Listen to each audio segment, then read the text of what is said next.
কুড়িগ্রামে ধীরে ধীরে সরছে বন্যার পানি। চর, দ্বীপচর আর নদী অববাহিকায় স্পষ্ট হচ্ছে ক্ষতচিহ্ন। বন্যার প্রভাব পড়েছে বাজারেও। ধরলা নদীর চর কদমতলা এলাকা থেকে জানিয়েছেন প্রতিনিধি ইউসুফ আলমগীর।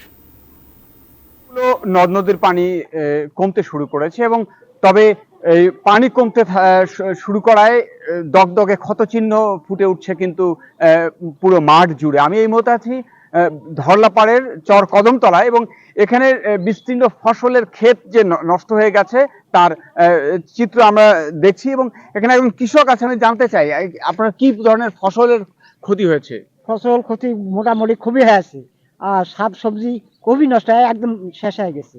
আপনার কেমন কি ক্ষতি হয়েছে? আমার আমার এক বিঘে আমার নষ্ট হয়ে গেছে। এই চর এই কদমতলাটার মধ্যে এই 100 বিঘার মতন ক্ষেত নষ্ট হয়ে গেছে। কি কি কি ক্ষেত ছিল? ক্ষেত ছিল এই যে পটল ক্ষেত, শাক সবজি এগুলো আছিল।